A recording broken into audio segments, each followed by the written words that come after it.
Former Congressman Matt Gaetz has withdrawn his nomination to be considered as the next Attorney General in the administration of President-elect Donald Trump.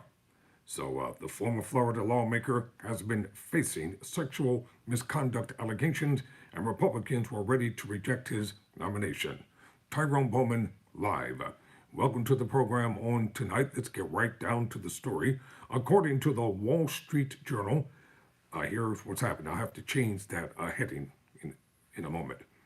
According to the Wall Street Journal, Matt Gaetz, under pressure from sexual misconduct and drug use allegations, withdrew from consideration to be Donald Trump's Attorney General, an early sign that the incoming president doesn't have unlimited political capital to spend on cabinet nominations. Gaetz stepped aside Thursday, a week after Trump said he was the best person to remake the Justice Department, amid indications that Republican lawmakers were prepared to reject his nomination. Hours later, Trump picked former Florida Attorney General Pam Bondi for the role. It is clear that my consideration was unfairly becoming a distraction to the critical work of the Trump-Vance transition, Gaetz said in a post on X. There is no time to waste on a needlessly protracted Washington scuffle, one that he created. People didn't make this stuff up. If he hadn't been involved in salacious alleged allegations, he probably would have received the full Senate confirmation. The move marks the biggest political blow for Trump since his election to a second presidential term and comes as he continues to roll out contentious and unconventional selections for top government posts. Several other of his choices are under fire or face uncertain paths to confirmation, including Pete Hegseth as Secretary of Defense, Robert F. Kennedy Jr. as Health and Human Services Secretary, and former Representative Tulsi Gabbard as Director of National Intelligence. Trump's selection of Gaetz, who is 42 years old, a longtime ally and fierce Justice Department critic, in particular, startled lawmakers and members of the conservative legal community. It also sparked immediate objections from senators of both parties, raising doubts about whether the former Florida congressman could be confirmed. Gaetz was doing very well at the time, but did not want to be a distraction for the administration, for which he has much respect, Trump said on Truth Social. Matt has a wonderful future, and I look forward to watching all of the great things he will do. Selecting an attorney general has been Trump's top personal priority as he looks to bring the Justice Department he has railed against under closer presidential control. Gaetz had been seen as willing to help bend the institution to Trump's will, echoing the president's elect's criticism that the department under the Biden administration targeted Trump for political reasons. Trump had been pondering a number of other candidates, including state attorneys general and conservative legal minds, before his surprise selection of Gaetz. A transition spokeswoman said Thursday that Trump would announce his new pick when he makes a decision. Gaetz resigned from Congress last week on the day Trump announced him as the Attorney General nominee. Gaetz had been under the cloud of a long-running investigation by the House Ethics Committee into allegations that he used illicit drugs and had sex with a minor while he was in office.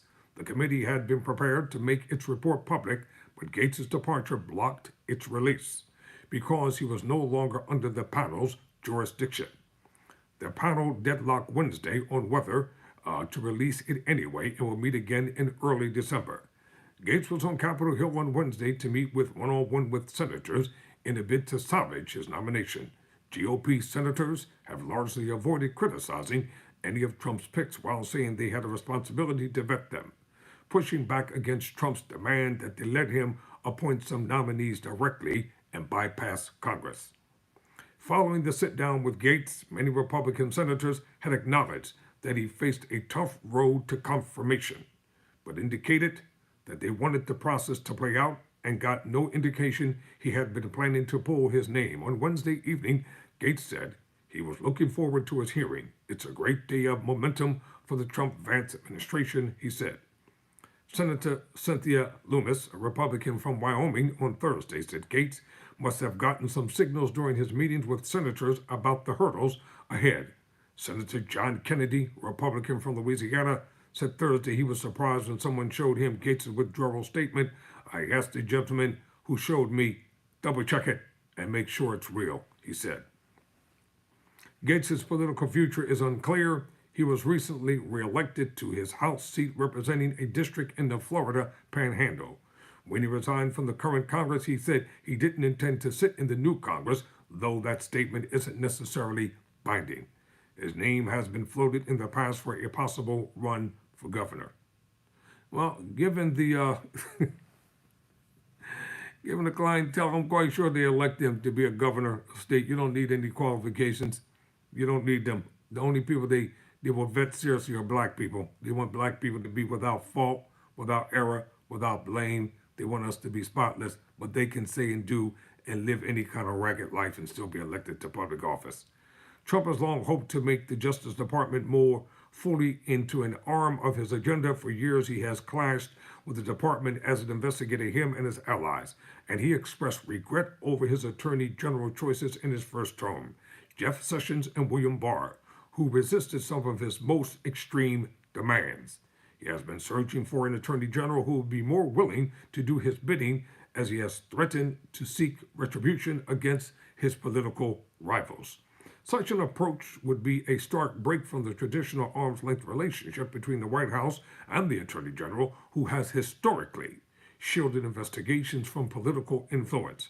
From his former perch on the House Judiciary Committee, Gaetz had expressed sympathy with rioters who stormed the Capitol on January 6, 2021, as lawmakers were certifying President Biden's presidential win.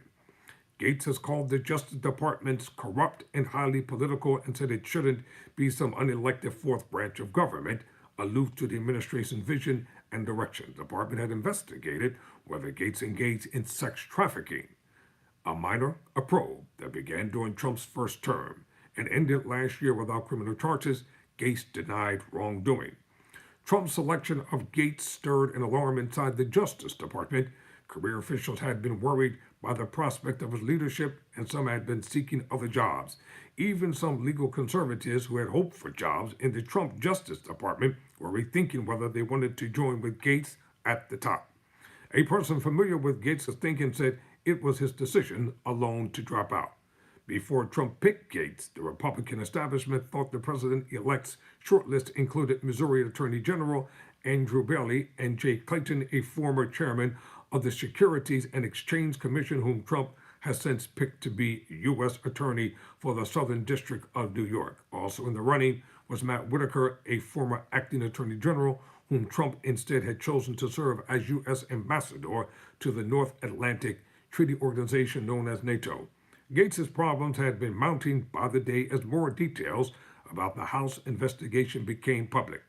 One witness told the committee she saw Gaetz having sex with a 17-year-old at a party in 2017.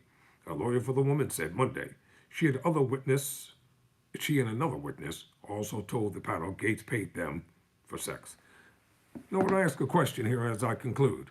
What happened to all the black public officials and politicians who supported Trump? Isn't it ironic not one of them has been nominated for anything in the Trump administration?